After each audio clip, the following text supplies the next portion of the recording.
A high mountain in Colorado, wind through spruce, a cabin on granite, smoke rising thin against the sky. A woman stands at a corral gate at first light. Small, gray coat buttoned to the throat. In her arms, a package wrapped in brown paper, kitchen twine, pressed against her chest the way you carry something you have decided not to lose. 12 years she has held it. 12 years she has waited for somewhere safe to open it. Across the pen, a black horse lifts his head. He has broken 3 men. He has been unreachable since winter. He takes one step toward her, then another. Behind her, a man watches from the porch, 6'4", beard rimed with dust, hands that build every board of the door he leans against. Down in the valley, miles below, a black carriage rolls into town, polished, silent, drawn by 2 matched grays. The horse walks to her open hand. Somewhere, a letter has just been sealed. Leave. That was the only word Reeve Breckwood said when the stagecoach door swung open and Hollis Ashby stepped down into the Colorado dust, not with hope in her eyes, not with a nervous smile, not with the eager look of a woman starting over. She stepped down the way a prisoner steps through a gate she does not quite believe is real. And Reeve saw it immediately, the fear behind the perfect posture, the iron control hiding something broken. He stepped forward and he said it again, quietly. "You don't have to stay, not if you don't want to." Hollis stopped breathing. But to understand what happened next, you have to go back 1 hour to when the stagecoach was late, and Reeve Breckwood stood at the far end of the Ridge Creek platform alone, his shadow long in the July afternoon, his hat in both hands, his boots dusted from 4 hours down off the mountain. He was 33 years old, 6'4", shoulders that had carried elk down granite slopes, hands that had built every board of his own cabin. And right now those hands were doing something they had not done in 12 years. They were shaking. Not much, just enough that he noticed, just enough that he tightened his grip on the hat brim and stared at the horizon and told himself, "Get a hold of yourself, man. You are not a boy. You are not a fool. You have hunted grizzly. You have wintered alone at 9,000 feet. And now you are afraid of a woman on a stagecoach." Except she was not just a woman. She was a stranger. A stranger he had written to for 6 months. A stranger who had answered his letters in a hand so careful it made him feel clumsy. A stranger he had asked to come live with him on a mountain that killed most of what tried to live there. Reeve Breckwood was not a man who asked for things. He had asked for this. The stagecoach came around the bend. He saw the dust first, then the horses, then the driver hunched forward with the reins gathered tight, and Reeve straightened, slowly, the way a man straightens when he has decided something is worth standing up for. The coach pulled in. The door opened. A heavy-set man in a black suit stepped down first, then a young mother holding a baby wrapped in yellow cloth, then a whiskey drummer Reeve recognized from Denver, then her. She was smaller than he had imagined. She wore a gray traveling coat, buttoned to the throat, in July heat that had the whole platform fanning themselves, and she carried a package, brown paper, kitchen twine, pressed flat against her chest with both arms like she was afraid the wind would take it. That was the first thing he noticed. The second thing. Her eyes. She was not looking at him. She was not looking for him. She was looking at the road, then the alley behind the mercantile, then the space between 2 buildings that led out of town. Reeve had spent 12 years reading things that did not want to be read. Elk in the tree line, bear in a berry patch, a horse that had been beaten by the last man who owned it. He knew what he was looking at. Hollis Ashby was measuring how fast she could run. Something in his chest went still. Not soft. Still. The way water goes still before it freezes. He walked toward her, slow, his hands loose at his sides. "Miss Ashby." She turned, and every trace of what he had seen a second before folded up, just gone. She smiled, not warmly, politely, the way you smile at a stranger who has asked you the time. "Mr. Breckwood, I apologize for the delay. The connection in Denver was—" "You don't have to explain." She stopped. "How was the ride?" "Long." One word, and then, "Thank you for meeting me." The platform was watching. He could feel it. The clerks from the mercantile with their arms folded, 2 old ranchers by the water trough. Delia Foss on the boardwalk with her mouth already forming the first sentence of the gossip she would carry back to her counter. Reeve turned his back on all of it. "My wagon's this way. I'll get your trunk." "I don't have a trunk." He stopped, looked back. "Beg pardon?" "I have a bag." She lifted a small carpet bag with her free hand, battered, half the handle rewrapped in twine, not much bigger than a loaf of bread. "This is everything." He looked at the bag. He looked at her. He did not ask. "All right, let's go." They were 2 miles out of Ridge Creek when he said it. It was not planned. It came out of him the way most things came out of Reeve Breckwood, without warning, without preamble, straight from the quiet place inside him that had been working on the problem since the moment she stepped down. I'm going to ask you something. Hollis had been watching the ridge line ahead. She did not turn her head, but something in her shoulder shifted, the way a deer's ears swivel toward a sound it has not classified yet. All right. Do you want to be here? Silence. The wagon wheels rolled over a rut. Both of them absorbed the jolt without comment. That's a strange question. Maybe, but I mean it straight. He kept his eyes on the horses, on the road climbing gently toward the tree line. You wrote letters for 6 months. You got on a train. You crossed a country. None of that tells me if you want to be here, or if this was just the best of a bad set of choices. She turned her head then. He felt it, the weight of her attention, not on the man he was trying to be, on the man he actually was. What would you do if I said it was the second thing? I'd turn this wagon around.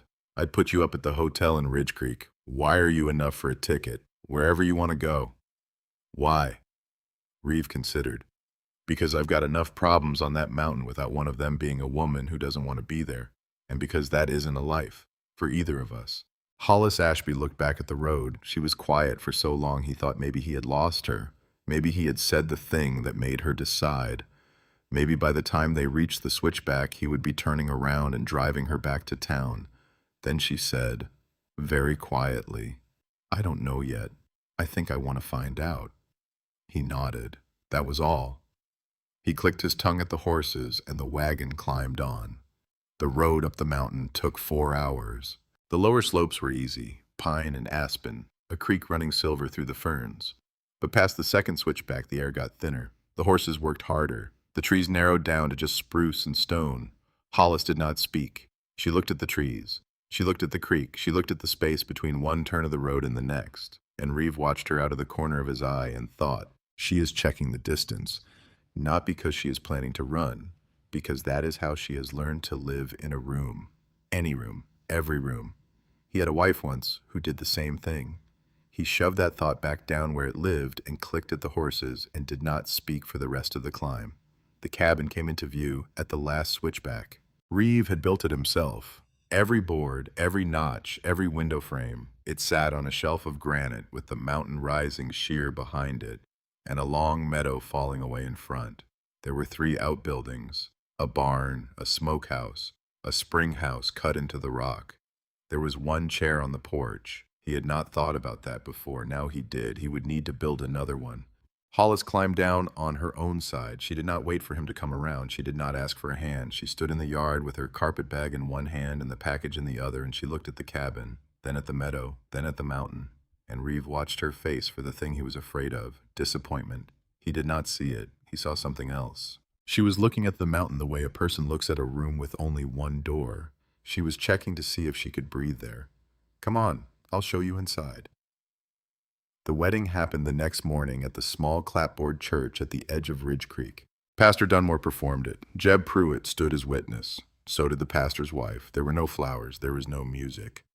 Reeve had put on the 1 clean shirt he owned. It was still too small at the shoulders. He signed the paper. Hollis signed the paper. When the pastor said, "You may kiss the bride," Reeve looked at Hollis. She looked at him. He held out his hand. She took it. He squeezed once. That was the whole of it. The pastor's wife smiled the way women smile when a thing has not gone the way it should have. Kindly, sadly, a little worried. Reeve saw it. He did not care. The first 2 weeks were an education. Hollis was up before him every morning. He was an early riser. He had always been an early riser. He had never in his life met a person who beat him to the kitchen. She did. Every morning, coffee already on, fire already built, moving through his kitchen with the quiet efficiency of a woman who had learned the geography of unfamiliar rooms since she was 14 years old. She did not ask where things were kept. She found them. She worked harder than any woman he had ever seen. She did not announce it. She did not perform it. She just did it. The garden that had gone half wild since his wife died started producing again. The root cellar got reorganized in a way that made winter storage make actual sense. She repaired 2 of the kitchen chairs with twine and a scrap of pine and did not mention it until he sat in one and looked surprised. The joint was loose. It would have broken by month's end. How'd you know how to fix it? I fixed worse. He believed her. But there was a geography to Hollis he could not map. She flinched at raised voices. Not much, just a little. A small involuntary movement so fast that if you were not watching for it, you would miss it. Jeb Pruitt came in from the barn one afternoon shouting about a broken axle. Not angry, just loud. Jeb was loud the way weather was loud, without meaning anything by it. Hollis's hand went white around the handle of the pot. She recovered in half a second. Reeves saw it. She apologized for everything. For asking a question. For taking the last of the bread. For the weather. For the coffee being too hot. For the coffee being too cold. For apologizing. You don't have to do that. Do what? Apologize. Not to me. Not for things like this. She looked at him with a careful expression. I don't follow. Yes, you do. She did not answer, but she did not apologize again that night. She barely ate. He noticed it the second night. He was sure of it by the end of the first week. She served him a full plate. She served Jeb a full plate when he came in for supper. She served herself a small amount and ate half of that.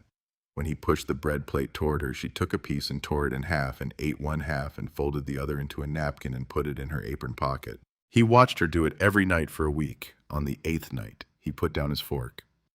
Hollis, when did you last eat a full meal? Something crossed her face, not embarrassment, surprise that he had noticed. I eat fine. You eat like somebody who spent a long time not being sure the food would keep coming. Her fork went still. For a moment the kitchen was completely quiet, only the fire, only the wind at the eaves, only her breathing very slow and very controlled. That's a perceptive thing to say. I'm not perceptive, I just watch. She looked at her plate. Then she said, very quietly, without looking up. My parents died when I was 14. After that, whether or not there was food depended on whether or not I had worked enough that day to earn it. Old habits. Reeve did not answer for a moment. Then he got up from the table. He went to the pantry. He came back with half a loaf of bread, a piece of salt pork, 2 hard-boiled eggs from that morning, and the jar of preserved peaches that Jeb Pruitt had been eyeing for a week. He set all of it on the table in front of her. She looked at the food, then at him. That's tomorrow's breakfast.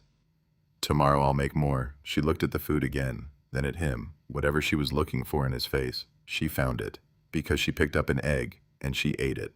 She did not apologize once.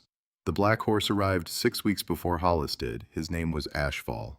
Reeve had found him in a canyon the winter before, half frozen, cut up by wire, standing over the body of another horse, a mare, probably his mother, certainly his last connection to the world before the world had gone bad on him.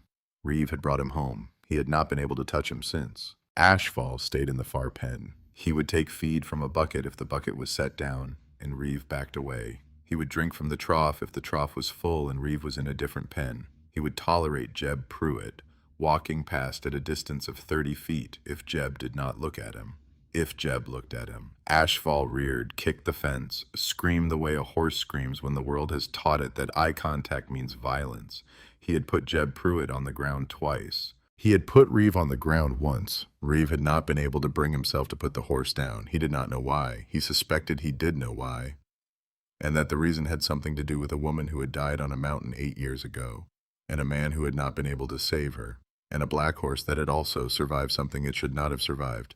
Hollis found him on her 10th morning. Reeve was in the barn repairing a harness. She came to the door, small, quiet, her apron dusted with flour from the biscuits she had left rising in the kitchen.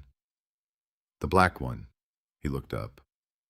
In the far pen. He's not dangerous. Reeve set the harness down. He's put Jeb on the ground twice. He put me on the ground once. Because he's afraid. Reeve looked at her. She was not looking at him. She was looking past him, into the shadow of the barn where he could not see, and her face was different than he had ever seen it. Focused, certain, completely without the careful apology she wore like a second coat. You know horses. I know that one. He leads with his shoulder when he wants space. That's not aggression. That's defensive. Someone hurt him. Probably repeatedly. Probably with something in their right hand. She looked at Reeve. I can go near him. Every sensible bone in his body said no. Every reasonable thought he had said no. He said, I'll be right behind you. They went to the pen. Ashfall was at the far end, head high, nostrils wide, doing the tight, agitated circles he always did when a person came into his line of sight. Hollis stopped at the gate. She did not open it. She just stood there, hands loose at her sides, not looking at the horse, not looking away, just standing. Reeves' hand was on the latch. Ashfall registered her. His head came around. Reeves' grip tightened on the latch. Ready. Hollis did not move. She did not make a sound. She did not do anything at all except stand at the gate with her hands loose and wait with a patience so complete it was almost hard to look at. Like watching something private, something not meant for him. Ashfall stopped circling. He took one step toward her, then another. Then he was crossing the pen, in a straight line, head lower than Reeve had ever seen it, and Reeves' heart had completely stopped. And the horse walked up to the gate, and he put his nose into Hollis's open hands, and he exhaled, long, shuddering, the kind of breath a thing lets out when it has been holding something for a long time. Hollis closed her fingers gently around the horse's muzzle. There you are. There you are. Nobody's going to be rough with you anymore. Reeves stood completely still. He had seen a lot of things in his life. He had never seen anything like that. After a long moment, he said, "What did you just do?" Hollis looked over her shoulder at him. For the first time since she had stepped off that coach, she did not look afraid. She did not look careful. She did not look like a woman managing herself around a stranger. She looked like herself. I don't know exactly. I just hear them, what they're feeling. I always have. Most people think it's strange. Most people have never seen what I just saw. She did not answer that. She stood at the gate with her hand on the black horse's face, and Ashfall stood with his head against her hand, and they were both very quiet.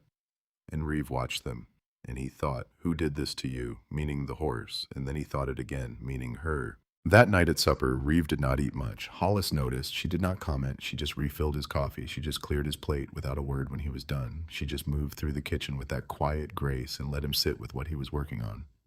Jeb Pruitt went to the bunkhouse. The fire burned down. The kitchen was quiet.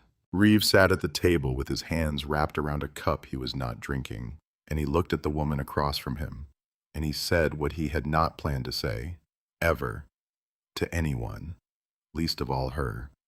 "I had a wife." Hollis went still, not shocked, attentive, the way she went still around Ashfall, nothing on her face, everything in her listening. 8 years ago, she got sick in November, fever. We were snowed in. I couldn't get down the mountain. She was gone in 3 days. The wind pressed against the window glass. I've been up here alone since. I figured that was fair. Hollis did not say anything. She did not offer sympathy. She did not offer platitudes. She did not do any of the things people did when confronted with a grief they did not know what to do with. She reached across the table. She put her hand over his. That was all. Her hand was small, warm, calloused in places he had not expected. He looked at their hands, his and hers, his broad and scarred, hers small and careful, and he thought, 12 years. Nobody has put a hand on mine in 12 years. She held his hand for exactly long enough. Then she let go. She stood, she cleared her own plate, she moved toward the basin, and she said, without turning around, "I don't think it was fair, what you did to yourself, but I understand it." He did not answer. She washed the dish, she dried it, she set it on the shelf, then she went to the door of her room, and she stopped, and she said one more thing before she closed it. "Good night, Reeve." That was the first time she had said his name. He sat at the table a long time after. He rode Hollis down to Ridge Creek at the end of her 3rd week. Supplies, flour, salt, a bolt of muslin she needed for curtains she had not asked permission to make. He did not require permission. He wanted the curtains. He wanted anything she wanted. They passed the mercantile. They passed the church. They stopped at a small clapboard house with a white fence and a garden gone half wild with lavender and sage. Mercy Quill, midwife, lived here 53 years, buried a husband and 2 children on this mountain. She'll want to meet you. Does she know about... She knows what I told her, which was that I was bringing home a wife. And what did she say? Reeve almost smiled. She said, "About time you stopped punishing yourself." Mercy Quill met them at the door. She was 71 years old and moved like a woman half that age, small, silver-haired. Her eyes were a color Hollis could not name, not blue, not gray, something in between, something that had seen most of a century of weather and had taken every bit of it seriously. She looked at Hollis. She did not smile. She looked, really looked, the way Reeve looked at things, but slower and older, and with an expression that suggested she had been reading people since before Colorado was a state and she was not about to stop now. Then she said, "Come in, child. The kettle's on." Reeve stayed on the porch. He waited 2 hours. Finally, the door opened. Hollis came out. Her eyes were red, Not swollen, not blotchy, just red at the rim, the way eyes get when a person has been crying quietly, controlled, the way she had learned to cry. Mercy Quill stood in the doorway behind her. She looked at Reeve. "You've got a good one. You be worthy of her." "Yes, ma'am." "I mean it, Breckwood." "I know you do." Mercy Quill looked at Hollis one more time. She reached out and touched Hollis's cheek. Once, with the back of 2 fingers, the way a grandmother touches a child. "You come back. Anytime. You hear me. Anytime at all." The ride back up the mountain took the same 4 hours it had taken 3 weeks before. For the first hour, Hollis did not speak. Reeve did not push. For the second hour, Hollis said, "She lost 2 children, both under 3 years old. In one winter," she said. "Nobody gets through this life without carrying something. The only question is whether you carry it alone." He did not answer. At the last switchback, she said, "Reeve, thank you for bringing me to her." "I didn't do anything." "You did." She did not explain what. He did not ask. They came up the last rise, and the cabin came into view, and the meadow, and the mountain rising behind it, and Ashfall in the far pen, head up, ears forward, watching for her. Reeve saw the horse. Then he saw her seeing the horse, and he thought, "She belongs here, whether or not she stays. She belongs here." That thought scared him more than any thought he had had in 8 years. He shoved it down. Jeb Pruitt was standing at the porch step. Reeve saw the look on Jeb's face, and he knew. Jeb held up a folded piece of paper. "Mail come while you were down, addressed to Miss Ashby." Reeve went very still. Hollis climbed down from the wagon. She walked across the yard. She took the paper from Jeb. She unfolded it. Reeve watched her face. He watched the color go out of it in one long, slow wave, starting at her eyes, ending at her mouth. He watched her hand go steady in that particular way hands go steady when the rest of the body is deciding whether to run or scream or fall down. She folded the paper. Once. Twice. She put it in her apron pocket. She turned to Reeve. Her voice was completely level. "Would you unload the wagon? I need a moment." She walked into the cabin. The door closed. Jeb Pruitt looked at Reeve. "That letter wasn't from her folks, was it?" "No." Reeve gave her 10 minutes. Then he went inside. She was sitting at the kitchen table. The letter was in front of her, unfolded now, smoothed flat with the palm of her hand still resting on it like she was holding it down. He sat down across from her. He did not reach for the letter. He waited. Finally, she slid it across the table to him. It was short, half a page. It said that the writer was traveling west on business, that Ridge Creek was among his planned stops, that he trusted Miss Ashby had settled her current situation to her satisfaction, because he intended at his earliest convenience to speak with her personally. It was signed, Decker Voss. "Who is he?" Hollis did not look up. "A man from Boston, a railroad investor. He decided some years ago that I was something he wanted. When I disagreed, he decided he would find other ways to make me agree." "What kind of other ways?" She looked up. Her voice stayed very controlled, very even. He could feel the effort of it, the years of practice, the particular way she had learned to describe the worst things in her life as if they had happened to somebody else. "He told my employers I was unstable, unreliable, possibly dangerous. He was very patient about it. I lost 3 positions in 8 months. Each time, a letter arrived ahead of me. I ran out of positions. That's when I answered your advertisement." Reeve did not answer for a long moment. Then he said, very quiet, very steady, "How long until he gets to Ridge Creek?" The letter said months. Men like him don't hold to what they say in letters. "He'll be here soon." Reeve nodded. He got up. He went to the door. He stopped with his hand on the latch. He said, without turning around, "He is not going to reach you on this mountain." "Reeve, he is not going to reach you on this mountain." He opened the door. He went out into the yard. Hollis sat at the table, her hand on the letter, the kitchen quiet around her, the fire low. She reached up and touched her throat. Then she reached into her carpet bag under the table. She pulled out the brown paper package. She set it on the table next to the letter. 12 years she had carried it. 12 years she had waited for somewhere safe to open it. She looked at the letter, then at the package, then at the closed door, where a man had just told her that whatever came for her would come through him first. She did not open the package, not yet.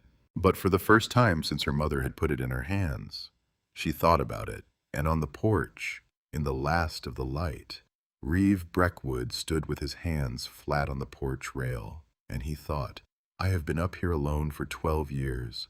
I did not know what I was waiting for. I know now. The wind came harder off the ridge. The stars came out one by one over the spruce. And somewhere below the mountain, in a hotel room, in a rail car, in a study lined with books he had not read, a man was making plans for a woman who had already been made a promise. The promise was this: she was not alone anymore. She just did not know it yet. Decker Voss arrived in Ridge Creek on a Wednesday. He did not ride in on a horse. He did not come by stagecoach. He came in on his own hired carriage, black, polished, drawn by two matched grays that had cost more than most ranches in the county. He stepped down onto the boardwalk in front of the Grand Hotel. He was 52 years old, silver at the temples. His coat was black wool cut in Boston. His boots were polished. His face was smooth as a river stone. He did not look tired from the journey. He did not look dusty. He did not look like a man who had crossed a country. He looked like a man who owned it. Delia Foss was on the boardwalk sweeping. She stopped sweeping. Decker Voss smiled at her, not warmly, politely, the way a man smiles when he wants something from a stranger and knows he will get it because he has always gotten it. "Good morning, ma'am." "Morning. Beautiful town. Thank you. I wonder if you might help me. I'm looking for the Breckwood Ranch." Delia Foss had been running the mercantile in Ridge Creek for 29 years. She knew a wolf when she saw one. She kept her broom moving. "Reeve Breckwood keeps to himself, up on the mountain, 4 hours' ride if the weather holds. Ain't the friendliest man in the world." "I see. You a friend of his?" "Of his wife's family." Delia's broom stopped, just for a second. Then it started again. "That's so. An old family friend, passing through. I thought I might pay my respects." Delia looked at him, really looked. Decker Voss smiled, patient, a man with all the time in the world. She said, "The Grand Hotel does a nice supper at 6. "I'll remember that." He tipped his hat. He walked into the hotel. Delia Foss stood on the boardwalk with her broom in her hand. She did not move for a long moment. Then she set the broom against the wall, and she went inside the mercantile, and she pulled a piece of paper and a stubby pencil from the drawer under the counter, and she wrote, "Reeve, he's here. Delia." She sealed it with wax from a candle. She went out the back to find her nephew and told him to ride up the mountain right now, not tomorrow, not this afternoon, right now. The boy left inside of 10 minutes. Delia Foss watched him go. Then she went back inside her store. She said to no one in particular, "Wolf in a town of dogs. We'll see." The note arrived at the ranch that evening. Reeve read it once. He folded it in half.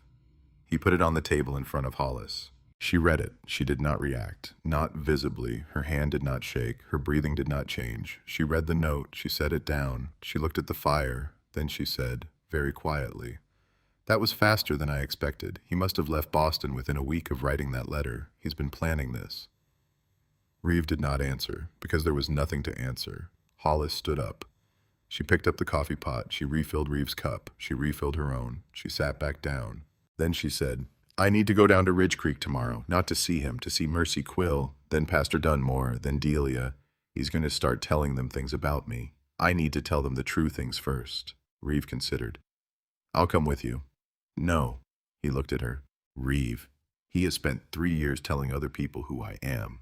Every place he touched, he got there first, and every time, every single time. I let him. I did not fight for the story of myself, because I did not think I had the right to." She looked at her hands. "I have the right now, and I need to use it, and I need to do it alone." Reeve did not say anything for a long moment. Then he said, "All right, you won't try to come." "No, you promise." "I promise." She nodded. She got up. She cleared the cups. She washed them. She dried them. She set them on the shelf. Then she stopped, her hand still on the shelf. "Thank you." "For what?" "For letting me do this." Reeve looked at her back, at the small, careful set of her shoulders, at the woman who had spent 3 years being told she did not have permission to want anything. "That is not something you have to thank me for." She turned around then. She looked at him, and whatever was in her eyes, he held it. He did not look away. She went to bed. He sat at the table alone, and Reeve Breckwood sat in his own kitchen. On the mountain he had lived alone on for 12 years, and he thought, if he lays one hand on her, I will find him wherever he goes. He did not finish the thought. He did not need to. Hollis rode down to Ridge Creek the next morning alone. She took the little bay mare that Reeve had gentled for her the second week.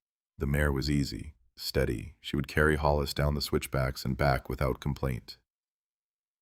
Reeve stood on the porch and watched her go. He watched until she was out of sight past the second turn. Then he went to the barn. He did not stop working all day. He fixed a hinge that did not need fixing. He rehung a door that was fine. He replaced a length of fence that had at least 2 years left in it. He worked, and he worked, and he worked, and he did not think. Jeb Pruitt watched him work. Jeb said nothing. At noon, Jeb brought Reeve a sandwich. At 3, Jeb brought Reeve coffee. At 5, Jeb said, "You'll wear yourself down to the nub before she's back." Reeve did not answer. At 6:30, the bay mare came up the last switchback. Reeve stopped in the middle of driving a nail. He did not look up. He listened. He counted the hoofbeats. He waited for a second horse. There was no second horse. He set the hammer down. He walked to the yard. Hollis rode into the yard. Her face was tired. Her eyes were clear. She looked at him. She did not smile. She did not need to. Delia Foss said the same thing you did, about wolves and dogs. She said the whole town has been through worse than one Boston man with a smile. And Mercy. Mercy said, "Let him try." And Pastor Dunmore. He said he'd pray for the man's soul. Then he said he would also lend us his shotgun if it came to that. Reeve almost smiled. Hollis climbed down from the mare. She stood in the yard for a moment. Then she said, "Reeve, I have been on my own for 12 years. I have not asked another person for help since I was 14. I asked for help today." He nodded. She walked past him toward the porch. His wife had gone to a fight. His wife had come home standing. That was enough. For now, Decker Voss did not come to the ranch. He was too smart for that. He stayed in Ridge Creek. He took his meals in the dining room of the Grand Hotel. He attended church on Sunday. He tipped generously. He listened more than he spoke. He asked polite questions. And here and there, in a corner of the saloon, over cards, at the barber shop, very quietly, he worried. That was the word he used, worried. "I'm just so worried about her. She had a difficult time in Boston. There was an incident I don't like to say, but her employer at the time, he was a friend of mine. He said things I found difficult to believe, but there were witnesses. I hope she has found peace here. I truly do. I worry." He said it to 2 of the mine investors who had arrived in Ridge Creek the previous spring.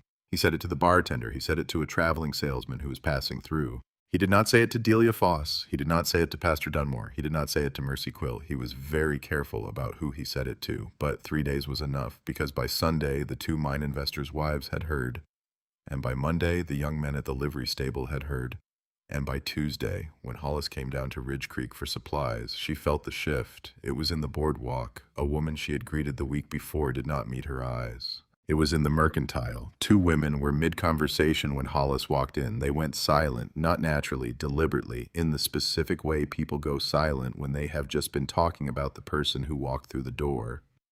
Delia Foss came out from behind the counter. She said, loudly, cheerfully, "Mrs. Breckwood, come back, honey. I've got that flower set aside for you."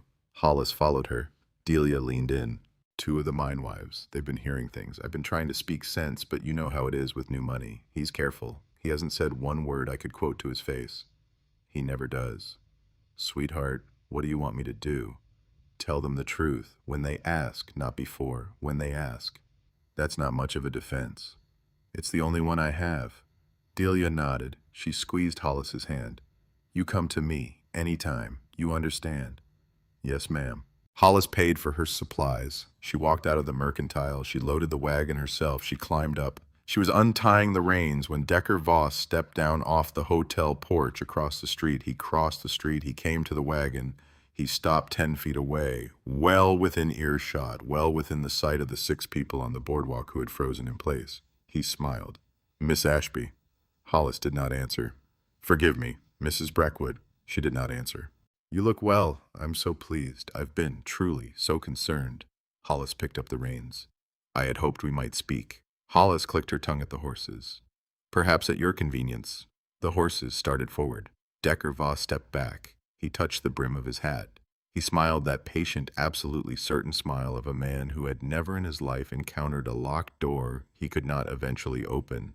Hollis drove out of Ridge Creek without looking back. She did not cry on the way home. She had not cried in front of him. She had not cried in front of the 6 people on the boardwalk. She had not cried in the mercantile. She held it all the way up the mountain. She held it up the first switchback. She held it up the second. She held it until she was around the last turn where the road curved into the meadow and the cabin came into view, and there was Reeve on the porch, watching for her, and she could not hold it anymore. She pulled the wagon up. She climbed down. She walked to the porch. Reeve did not ask. He opened his arms. She walked into them. She stood there with her face against his chest, with his arms around her. And she did not cry. Not exactly. She just breathed in, out, until her breathing slowed, until her shoulders came down, until the 12 years of holding it loosened just enough. Reeve held her. He did not say anything. He held her until she was ready. She pulled back after a long time. He was in town. He said my name. He said Miss Ashby. And then he corrected himself. Mrs. Breckwood. That was deliberate. Yes. He wanted you to hear him say it. Yes. Reeve looked past her. At the meadow. At the road. At the space beyond the meadow where the road went down to Ridge Creek and then went further to Denver and then went further to Boston and then went all the way back to the man who had said her name. He will not come up here. He might. He will not come up here. He does not want to hurt you with his own hands. That is not what he wants. He wants to be in a room in Boston with other men and have them say, he got her back. He will come at us, but he will not come here. Hollis was quiet a long moment. You have thought about this a lot. Yes. Since when? Since the letter. She looked at him. She reached up, very slowly. She touched his face, her palm against the ruff of his beard, her thumb along the line of his jaw. She did not say anything. He did not say anything. They stood there. The evening light came down across the meadow. Ashfall in the far pen turned his head to watch them. The wind moved the long grass. And Hollis Ashby, who had spent her whole life measuring the distance to the nearest door, stood on the porch of a cabin on a mountain, with her hand on the face of a man who had told her she did not have to stay, and who had told her nothing would reach her through him. And she thought, I actually might, stay. She dropped her hand. She went inside. The package on her shelf caught her eye as she passed her bedroom door. She stopped. She looked at it. 12 years. Not tonight, but soon. The letter came from Reeve's bank at the end of the following week. Reeve read it in the kitchen with Hollis at the table across from him, snapping beans into a bowl. He read it once. He read it twice. He folded it very carefully. He set it on the table. Well, Hollis looked up. What? He slid the letter across the table. She read it. She set it down. She did not say anything. There is a review of my property boundaries initiated by the county land office, pending, which, according to the bank, is grounds for concern about the collateral on the note I carry. Which note? The one that covers the herd and the winter feed and the barn. How much time? 60 days. If it clears, nothing changes. If it does not clear, the bank will call the note. Can you pay? Not in 60 days, no. Hollis picked up the letter. She read it again. She set it down. It is not a coincidence that this arrived now. No. He has someone in the land office. Yes. He is going to make you choose. Yes.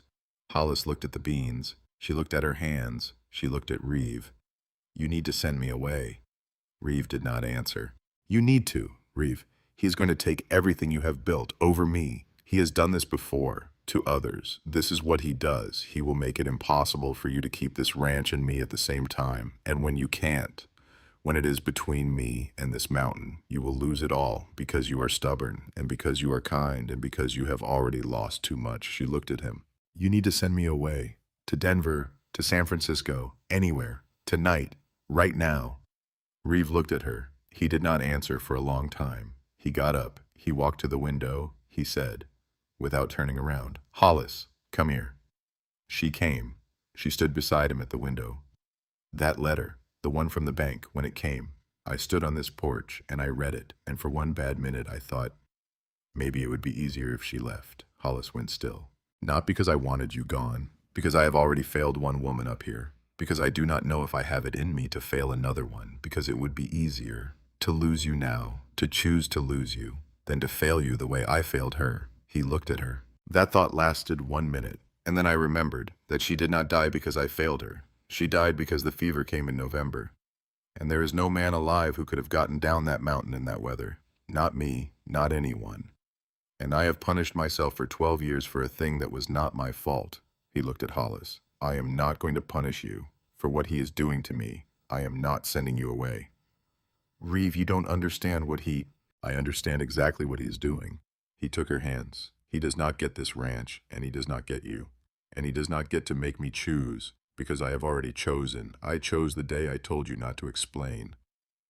Hollis looked at him. Her eyes were very bright. I don't know how to do this. Do what? Let someone stand next to me in something this hard. I don't know how. You're doing it right now. I'm terrified. I know. Not of him. I know. She looked at their hands. Of it not being enough. Reeve nodded. I know. They stood at the window. The evening came down over the meadow. Slow, gold at the edges. The first star came out over the ridgeline. Mercy Quill came up the mountain 3 days later. Reeve had never seen her at the ranch. She did not ride. She did not travel. She lived in Ridge Creek, as a rule. She came up in a hired buggy driven by Delia Foss's nephew. She stepped down in Reeve's yard like a woman stepping down from a Sunday drive. Fetch your wife, Breckwood. I've come to see her, not you. Reeve fetched his wife. Mercy Quill and Hollis went into the cabin. They stayed in the cabin for 2 hours. Reeve and Delia's nephew sat on the porch. Reeve made coffee. The nephew was 17. He drank the coffee like it was medicine. After 2 hours, the door opened. Mercy Quill came out. Her eyes were red, the same way Hollis's had been. She looked at Reeve. I have never told her what I am about to tell you, and I do not want you to say a word about it, to her or to anyone. Do you hear me, Breckwood?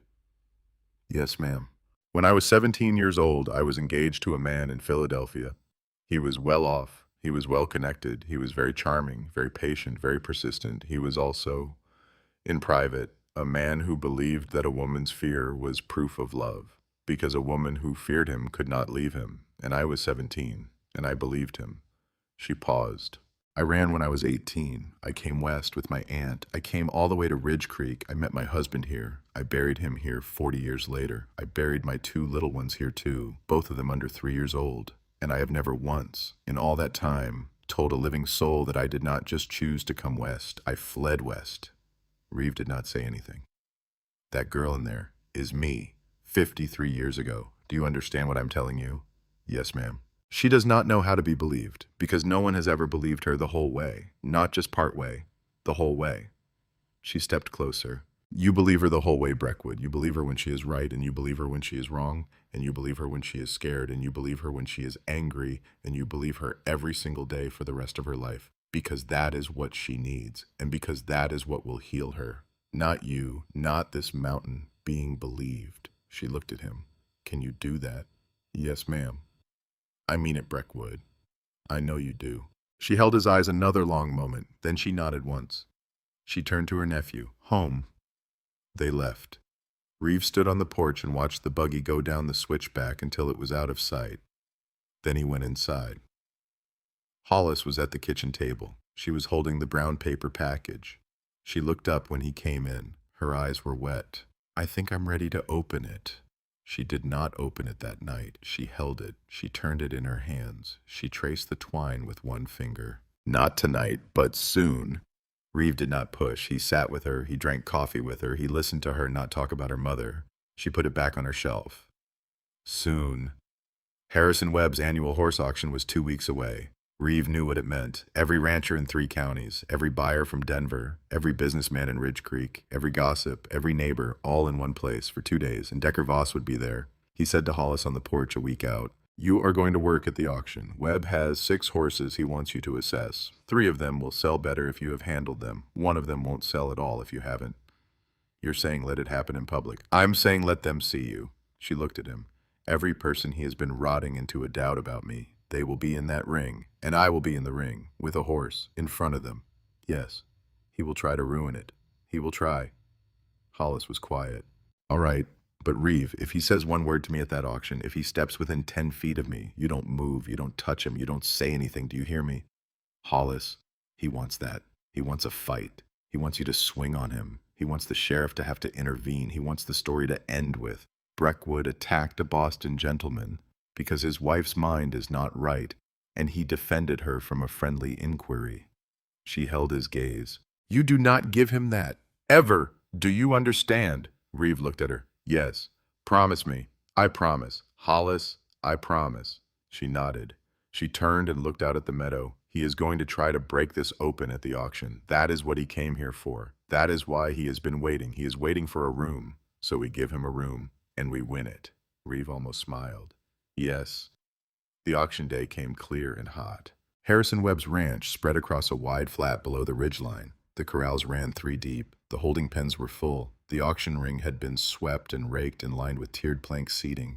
There were tents. There was a barbecue pit. There was a fiddle player warming up under the cottonwood. And there were people. 200, maybe 3. Ranchers, buyers, wives, children, townspeople who had come for the spectacle. Old men in from 3 counties, Denver men in tailored coats, cowhands in dust. Decker Voss was there by 10 in the morning.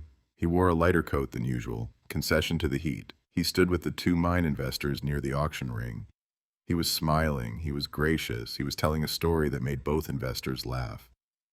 Hollis walked past him at 10:15. She did not look at him. She walked past like he was not there, like he had never been there, like Boston was a place she had never lived and a man she had never known. Reeve walked 5 feet behind her. He did not look at Voss either.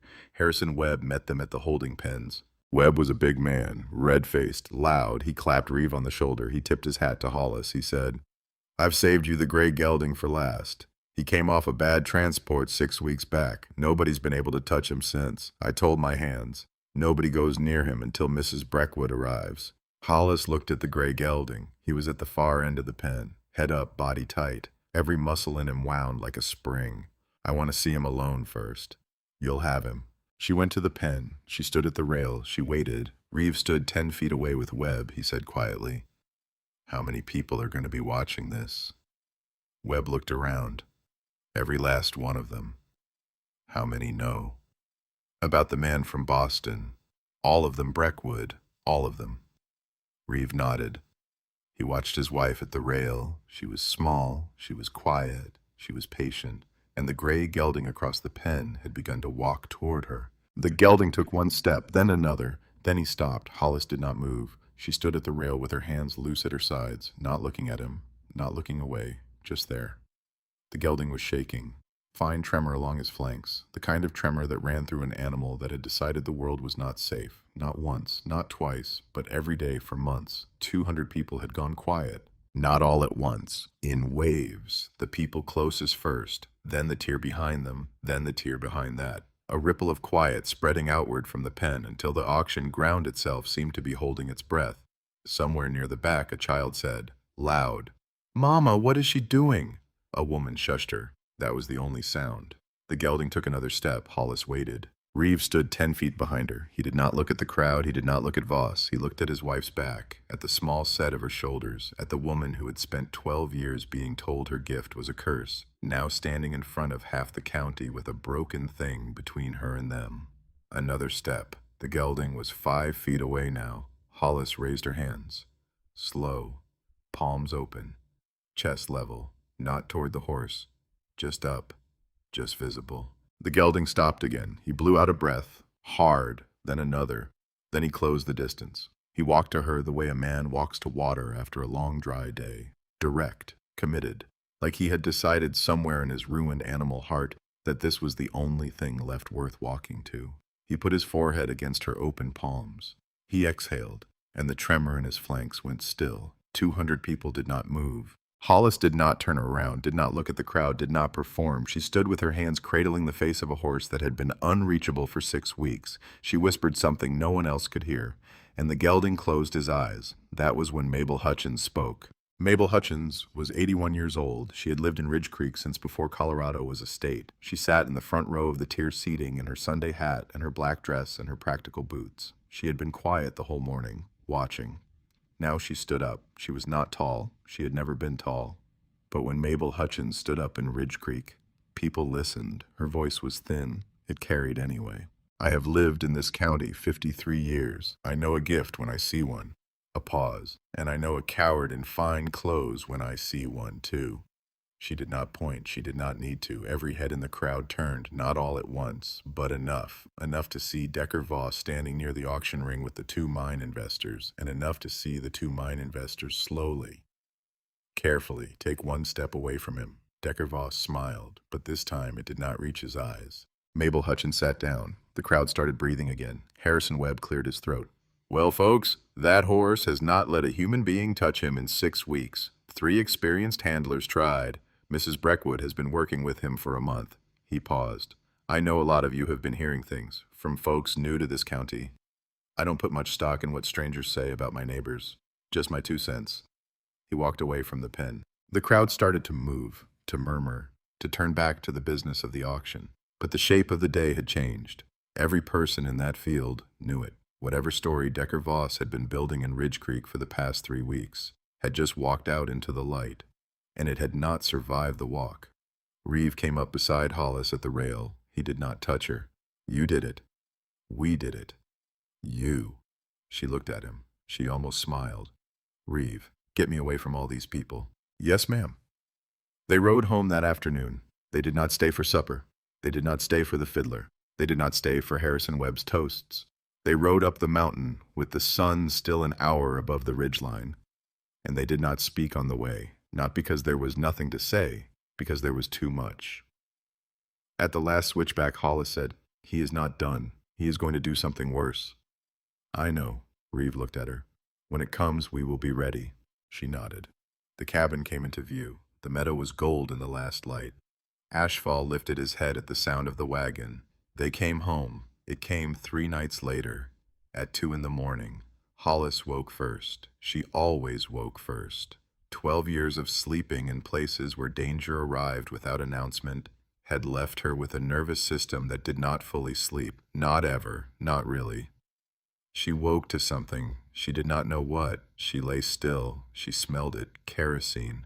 Sharp, wrong, in the mountain air where the only smells should be pine and stone and horse. She was out of bed in 3 seconds. She went to the window. 3 lanterns at the barn. 3 men moving, one of them with a can. She did not scream. She did not wake Reeve. Not yet.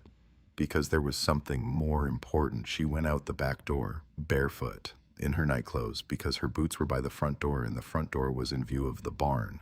She went around the woodpile, through the shadow of the spring house, to the side door of the barn. She was inside in 20 seconds. The horses were already moving. They knew. Animals always know. She spoke to them low, steady, constant. She unlatched the first stall, then the second, then the third, then the fourth. She moved through the barn in the dark like a person who had memorized every board of it, because she had. "Come on, this way. Come now. Move." They went, all 6 of them, out the far side door into the open dark of the north meadow. She turned them loose. She slapped the last one on the rump. "Go." Then she ran. She ran across the yard in her bare feet. She burst through the front door. She was in the bedroom before she had fully closed it. Reeve, Voss, 3 men, barn, kerosene. The horses are out. He was already sitting up. He had heard the door. All of them. All 6. Something moved in his face, just for a second. "You got them out first, before you woke me." "Yes." He looked at her. One long look, then he picked up the rifle from the corner. He was down the hall in 5 seconds. Out the back door in 7. Across the yard in 11. Hollis grabbed her boots. She pulled them on over her nightgown. She grabbed the water bucket from the porch. She followed. The fire had started. At the base of the barn door, 3 feet wide, growing. The kerosene had gone quick. The old wood took it. Jeb Pruitt came out of the bunkhouse with the same rifle he had carried through the war between the states. He did not ask what was happening. He saw the fire. He saw the men. He did not need to ask. The man with the kerosene can turned to run. He ran directly into Jeb Pruitt. Jeb was 60 years old. He was built like a fence post. He caught the man with the can by the collar. He drove him into the ground. He put a boot on his chest. "Stay right there, son." The man stayed. The second man swung a lantern at Reeve. Reeve took the lantern out of his hand. He did not swing back. He did not have to. The second man saw his own lantern in Reeve Breckwood's hand, and something in his face went white in the dark. He turned to run. He got 3 steps. Reeve caught him by the back of the coat. He put him on the ground. The third man was already running. Down the road. Toward the switchback. Reeve did not chase, because he had seen the 4th figure. At the fence line, standing perfectly still, watching, Decker Voss. Reeve started walking. Hollis was on the fire with the water bucket. Jeb had his boot on one man. The second man was face down in the dirt. The barn door was scorched, but the fire was going out. The ground was still wet from 2 nights of rain. It had not caught the way Voss had needed it to catch. Reeve walked to the fence. He did not run. He did not raise the rifle. He walked. Decker Voss watched him come. He did not run either. Reeve stopped 6 feet from him. The rifle was in his right hand, barrel down, loose. "Mr. Breckwood, this is regrettable. I had hoped it would not come to this. But your wife, well, your wife is a difficult woman, as I tried to warn you." Reeve took 1 step closer. Voss did not move. "I could pay you very handsomely, Mr. Breckwood, for your trouble, for the barn, For the inconvenience, I am a reasonable man. Reeve took another step. He was 3 feet from Voss now. Voss's smile did not change, but his eyes did. Something behind them, a flicker, the animal thing that lives in every human being when it finally understands that the game has stopped being a game, Reeve said, very quiet. My wife told me, do not touch him, do not swing on him, do not give him the story he wants, so I am not going to. Voss's mouth opened. But I am going to say something to you, and I want you to hear it, because it is the only thing I will ever say to you, and you are going to carry it with you every day for the rest of your life. He held Voss's eyes. You do not know what you touched. You spent 3 years dismantling her, and you did not put a scratch on her, not one that mattered. She got on a train, she came here, she stepped down, and she looked around and started building, and what she has built in 4 months is worth more than everything you have made in your entire life, because it is real. And because it is hers, and because it does not need you to exist. Voss did not move. You are not a wolf, Voss. You are a small man who learned to speak softly, and every day for the rest of your life you will know that a woman you could not own walked away from you onto a mountain you could not climb, into a life you cannot touch, and she is happy, and you are not, and you will die that way. Voss stared at him. Reeve took 1 step back. The sheriff has been sent for. You will wait here. Voss's mouth opened, then it closed, then it opened again. You have no idea who I am, who I know, what I can do to this mountain, to this town, to... I have every idea, and I have decided that none of it matters. He turned around. He walked back to the barn. He did not look back. Hollis was standing at the edge of the yard. She had watched the whole thing. She did not say anything. She walked to him. She put her hand on his chest. He put his hand over hers. They stood there. The barn was smoking behind them. Jeb had both men on the ground. The horses were somewhere in the north meadow. Ashfall in the far pen was blowing hard through his nose. The mountain was completely still. You kept your promise. Yes. You didn't touch him. No. You said the thing that hurt him more. I said what was true. She looked up at him. Reeve. He can survive prison, he can survive losing money, he can survive most things, but he cannot survive being told that I am happy without him, and he cannot survive knowing that I am, actually, happy. She looked at the fence line. Voss was still standing there. He had not moved. He was staring at the ground. And even in the dark, from 20 feet away, Hollis could see it. Something in him had broken, not because he had lost, because he had heard. The sheriff arrived at 4 in the morning. He took all 3 men. He took Decker Voss. He took written statements from Reeve and from Jeb and from Hollis. He asked Hollis if she wanted to press charges for attempted arson. She said yes. He asked her if she wanted to press charges for what had been done to her in Boston. She said, I will need to speak to a lawyer first. Grover Finch in town. I know him. The sheriff nodded. He tipped his hat. He took Decker Voss away in irons. Grover Finch came up the mountain the next afternoon. He had been waiting for this. He had been building the case for weeks. Once Hollis's story came out. Once the man in the county land office understood he was going to be charged too. Once one of Voss's men in irons decided he did not feel like taking the fall alone. The evidence came together in less than a month. Documents, witness statements, the 3 former employers in Boston who had signed letters they should not have signed. 2 of them had been waiting for years for someone to finally ask, for the chance to say, in writing, under oath, I was wrong. I should not have done what I did. The trial was in Denver. Hollis testified on a Tuesday morning. She wore a gray wool dress that Delia Foss had helped her pick out, not the coat she had arrived in. A new one, fitted, clean, not for show, for herself. Reeve sat in the second row. Mercy Quill sat next to him. Delia Foss sat behind them. Pastor Dunmore had come down from Ridge Creek that morning. Hollis told the court everything, not in the practice-controlled voice she had used for years, in her own voice, steady, clear, full of things she had never let herself say out loud. Decker Voss's lawyer tried. He was expensive. He was good. He asked her questions designed to make her cry, designed to make her forget, designed to trip her up on details from 6 years ago. She did not cry. She did not forget. She answered every question directly. She looked at the jury. She looked at Voss once. Just once, at the end. He does not own me. He never did. She stepped down.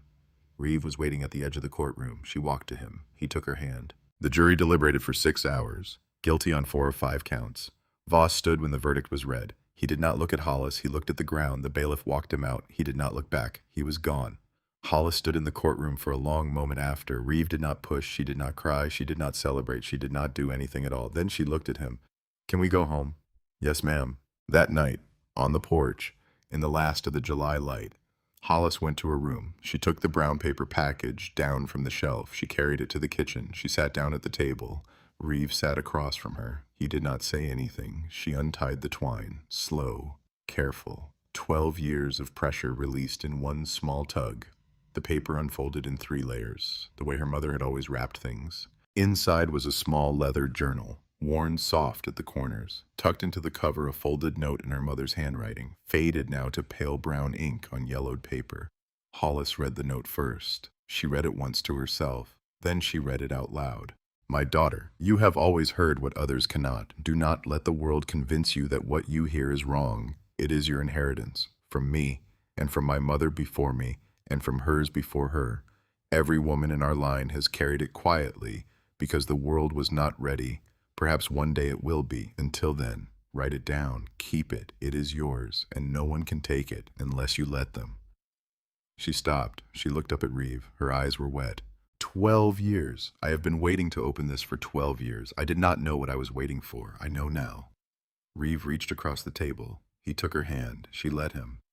They sat like that a long time. Then Hollis opened the journal. She read the first page, then the second, then the third. Her mother's handwriting, her mother's voice, her mother's small, careful observations about the horses she had known, about the dogs, about the geese in the yard when Hollis was small, about the way animals told the truth if you learned to listen. Every page a piece of a woman Hollis had thought she had lost when she was 14.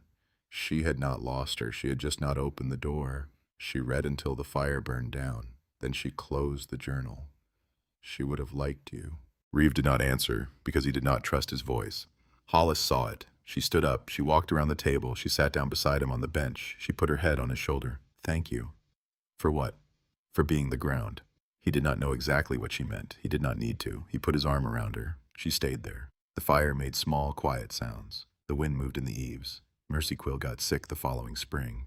It was not sudden. It was slow, the way things go when a body is 72 years old and has done its work. Hollis went down the mountain to be with her. She stayed 3 weeks. She slept on a cot in Mercy's front room. She made the broth. She read to Mercy from the leather journal. She combed Mercy's hair. She held Mercy's hand. Mercy had lucid days and confused days.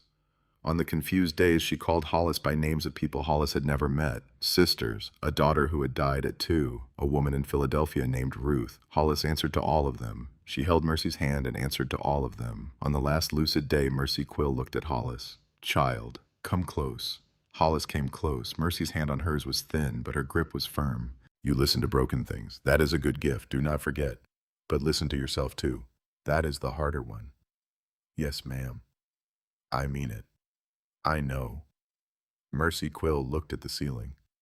"I have been waiting for someone to give it to, what I know, about how a woman heals." She looked back at Hollis. "I picked you. You take it, and you give it to somebody else when you find her." "I will."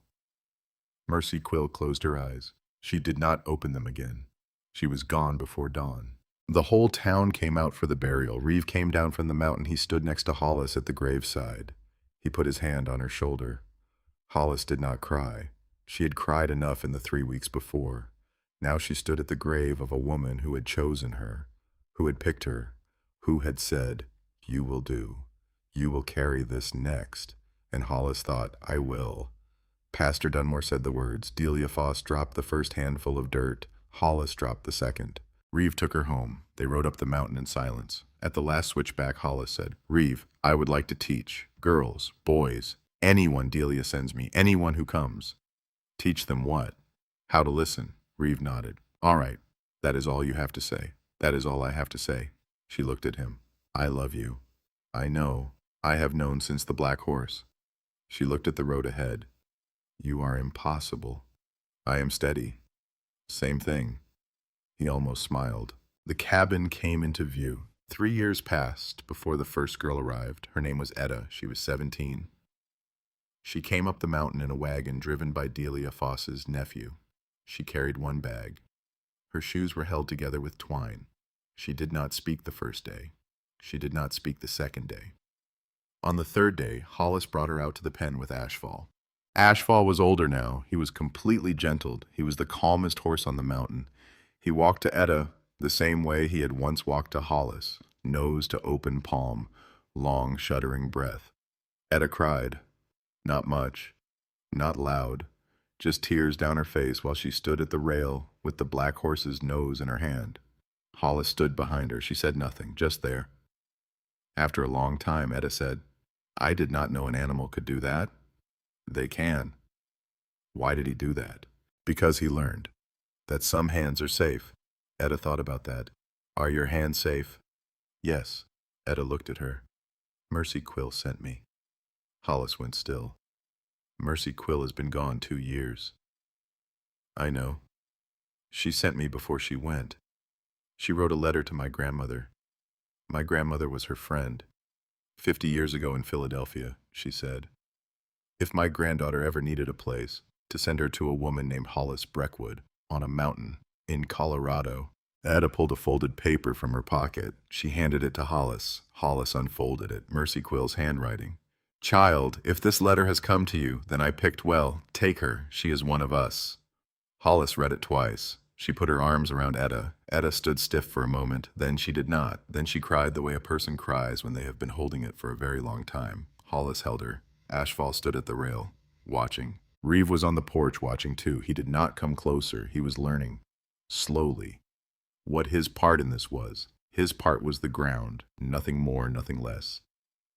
That summer, he built a small cabin next to the main house, 2 rooms, 1 bed, a stove, a window facing east so the morning light would come in.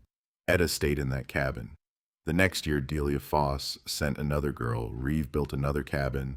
The year after that, a family from a mining accident sent a boy, 12 years old, lost his father in a shaft collapse. His mother could not care for him. Reeve built a small bunkhouse. By then there were 3 cabins and a bunkhouse and 8 horses that had come in damaged and left changed. And there were 4 young people living on the mountain, learning, working, healing. Not because Reeve and Hollis were saving them, because Reeve and Hollis were showing them. That ground could hold, that a hand could be safe, that a broken thing did not have to stay broken. Their son was born the following spring. Reeve had never held a baby, not one that was his. He held his son in the kitchen, where he had once put a jar of preserved peaches in front of a woman who did not think she was allowed to eat. He looked at the small face. He looked at Hollis in the bed with her hair damp and her eyes bright. What do we name him? Callum, after my father. Callum Breckwood. Yes. Reeve nodded. He looked at his son. Welcome home, Callum Breckwood. The baby opened his eyes. Reeve wept. He had not wept in 12 years. Their daughter came 4 years later. Hollis named her Mercy. Of course, the years came. Callum grew. He had his father's stillness. He had his mother's gift with animals. He was quiet the way both his parents were quiet.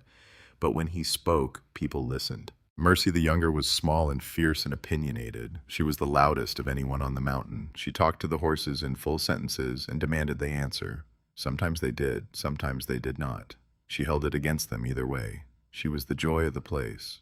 Reeve grew older, grayer, slower on the mountain paths, but no less steady. Still up before dawn, still watching, still building. Hollis grew into something. She grew into herself. She stopped counting exits. She never counted them again. On a morning 18 years after she had stepped off the stage in Ridge Creek, Hollis woke before Reeve. She lay in bed a long moment. The window was open. The mountain air came in cool. The pines were moving. She listened.